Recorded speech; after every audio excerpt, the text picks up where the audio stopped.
Hello dear students, good morning. I hope you all are very fine today as well. So let us continue with our lesson, that is reproduction in plants. So we have seen about the asexual modes of reproduction in plants. Of course by the vegetative parts of the plant, okay, which produce new plants of similar kind, okay. So that is also called as vegetative propagation. So let us see some few more modes of the reproduction by which the plants, various kinds of plants, they reproduce. So the first one among them is the budding. So you see this the very common example of budding is the yeast, okay. So you see what happens in the yeast. You can see the cell of the yeast over here, which is shown a yeast cell, that means a full organism of yeast, okay. So you can see what happens. A bulb like projection will come out from the body of the yeast. You can see that in the diagram. In the second diagram you can see a bud, an outgrowth is developing, which is called as the bud. So that is developing from the parent, or we will call it as parent only, because that is going to rise to the new yeast, okay. That is why. So a bud starts developing, an outgrowth starts developing, which is called bud. And also if you observe, not only a single bud, लेकिन उसके साथ और भी ज़्यादा more than one bud can be formed. So you can see in the last figure, that is एक chain बन जाती है birds की, right? तो in this way the birds are developed, and then on the onset of favorable condition, फिर जैसे ही favorable condition आ गया, या फिर जैसे ही वो bird mature हो गए हैं, that they can lead independent life, तो वो बर्ड्स जो होते हैं, वो सारे बर्ड्स एक दूसरे से सेपरेट हो जाते हैं, और they will grow as an independent new individual, okay. फिर उसमें भी फिर से यही होगा. So this kind of reproduction is called as the budding. ये भी असेक्सुअल टाइप का ही रिप्रोडक्शन होता है, ठीक है. फिर उसके बाद the next type of reproduction is fragmentation. Fragmentation में क्या होता है, you know, fragment means parts, fragments, टुकड़े, okay.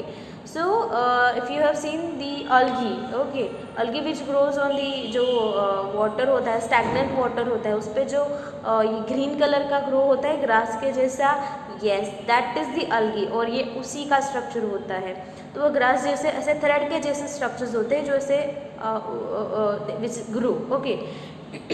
So you can see that algae, वो जो एक थ्रेड लाइक स्ट्रक्चर होता है, यू कैन सी, तो दैट ब्रेक्स, जैसे ही उसको सफिशिएंट न्यूट्रिएंट मिल गए, सफिशिएंट वाटर मिल गए, as the algae gets sufficient water and nutrient, तो क्या होता है, वो जो अलगी होता है, it will grow in the size, okay, length में वो ग्रो होगा.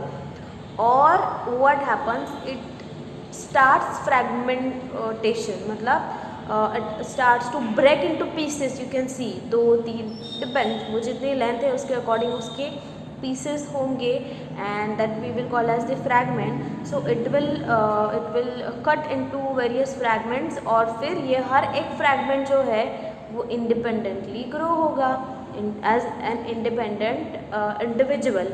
तो this is how we can see the fragmentation, okay. The very common example of fragmentation is the algae, okay. Then next is the spore formation. अब इसमें क्या होता है, you must have seen bread mold. bread mold देखा है सबने, yes.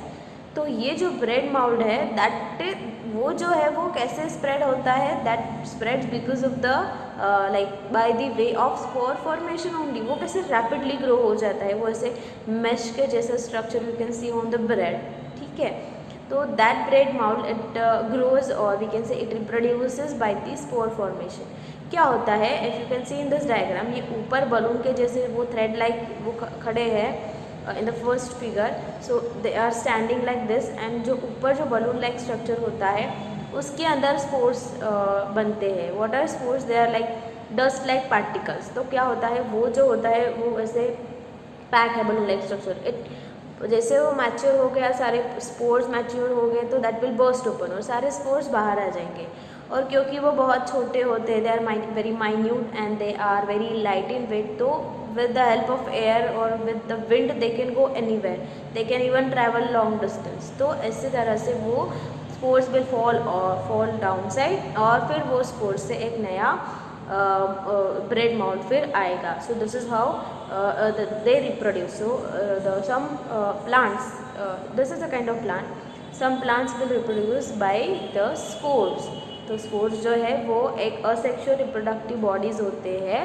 Okay, तो this is asexual reproduct, this is the mode of asexual reproduction. और उसके एग्जांपल्स हैं जैसे कि मॉस, फर्न्स, ये जो साइड में एक डायग्राम है जो greenish colour, that is the fern. उसके नीचे आप देखो जो लिव्स है, लिव्स के पीछे you can see the spores are produced. फिर यही स्पोर्स विंड के through they will go, they will fly and they will go anywhere, they will fall on the soil और फिर they will give rise to the new plant, similar plant of course. जिसके वो spores है वैसा ही नया plant आएगा. So this is by the spore formation. तो what we have seen till now, ये सभी असेक्सुअल मोड्स ऑफ रिप्रोडक्शन थे प्लांट्स में. Now comes the part which is sexual reproduction. मैंने बोला सेक्सुअल रिप्रोडक्शन में seeds are involve. Okay, and you have learned in previous standard that the seeds are produce from the flowers. तो seed से अगर plant आ रहा है which is asexual reproduction, तो हमको पहले तो देखना चाहिए कि सीड कैसे बनता है, राइट. तो for that we need to understand about flower. You have learned all the parts of flower, you have learned it in previous standard about the flower. So let us just revise it.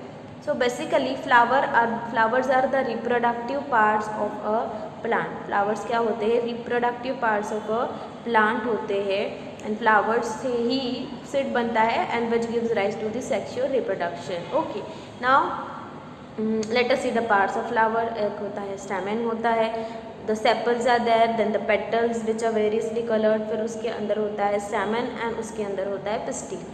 So you can see the stamen which is the male reproductive part of a flower and pistil which is the female reproductive part of a flower. Okay, so you can see ये जो thread like structure खड़े हैं that is stamen, and जो सबसे center में जो होता है that is the pistil. So let us see it. We can see the flowers जो होते हैं, फिर उसमें जिसमें जो male reproductive part है, female reproductive part. So उसमें we can see there are two types of flowers. जैसे unisexual flower होता है and bisexual flower होता है. What is unisexual flower? The flower which contain either only pistil or only stamen, that is called as the unisexual flower. ऐसा flower जिसमें एक तो सिर्फ मेल रिप्रोडक्टिव पार्ट होगा या तो सिर्फ फीमेल रिप्रोडक्टिव पार्ट होगा. सो it will either have the stamen और ओनली पिस्टिल, दोनों नहीं होगी एक ही फ्लावर में, जैसे हमने अभी डायग्राम देखा उसमें. तो this kind of flower is called unisexual flower. Examples है कॉर्न, पपाया, ककम्बर, इसमें यूनिसेक्सुअल फ्लावर्स होते हैं. और बाइसेक्सुअल फ्लावर्स जो होते हैं ऑफकोर्स जिसमें दोनों पार्ट एक ही फ्लावर में है, एक ही फ्लावर है, एक ही फ्लावर में you will get stamen also and you will get pistil also. So that kind of flower is called bisexual flower, like mustard, rose, then petunias there, then hibiscus is there. This all are the bisexual flower. अभी ऐसा है कि unisexual flower में जो we can see only one part, तो वो flower you can see on one plant, एक ही प्लांट में है, उसमें बहुत सारे फ्लावर्स हैं. कुछ फ्लावर्स में स्टेमेंस होंगे, कुछ फ्लावर्स में पिस्टिल होंगे. Okay, it can be like that. फिर let us see the male and female reproductive part of flower in detail. So anther जो होता है, इफ यू सी द मतलब आपने देखा स्टेमन है. Okay, you can see the diagram, first diagram स्टेमन है. स्टेमन के कौन से पार्ट्स होते हैं, एंथर एंड फिलामेंट. फिलामेंट जो थ्रेड लाइक स्ट्रक्चर होता है और एंथर जो सैक लाइक स्ट्रक्चर उसके ऊपर होता है. You have learn all this. तो ये जो एंथर है which is a sac like structure, तो एंथर के बीच में क्या प्रोड्यूस होगा, pollen grains. What will be produced, the pollen grains will be produced in the anther. तो ये पोलन ग्रेन्स को क्या बोलेंगे, these are the male gametes. ये बहुत इंपॉर्टेंट है, ठीक है. Anthers produces the pollen grains, pollen grains are called as the male gametes. Okay, ये हो गया male reproductive part. Let us see the pistil. Pistil में क्या होता है, you can see on the side, right side. Pistil it has stigma, style and ovary, ये तीन parts है, बराबर. फिर सबसे जो नीचे वाला पार्ट है, the bottom part which is at the bottom, that is the ovary. Ovary ऐसे होता है, ओवर शेप. अभी ओवरी के अंदर क्या होते हैं, ovules. Ovary bears ovules. Ovules are called as the female gametes or they are called as the eggs. समझ में आ गया. इस ओव्यूल के अंदर क्या बनेगा, एग और the female gamete. So ovary it bears ovules and ovules will produce the eggs और which are also called as the female gamete. तो फीमेल गैमेट्स हो गए एक जो बनी ओवल्स के अंदर, और मेल गैमेट जो है वो है पोलन ग्रेन्स जो बनते हैं एंथर के अंदर, ठीक है। देन क्या होता है in as we are concern with sexual reproduction, so what happens in sexual reproduction, ये जो फीमेल एंड मेल गैमेट होते हैं मतलब eggs and pollen grains, they will fuse together, वो जो दो है they will fuse, they will mix together and they will form a cell that is a zygote, okay। So male and female gamete will fuse together and they will form the zygote. So this is how the sexual reproduction occurs. We will see it in detail in next period. Till that time you take care of yourself, keep studying and stay home, stay safe. Goodbye.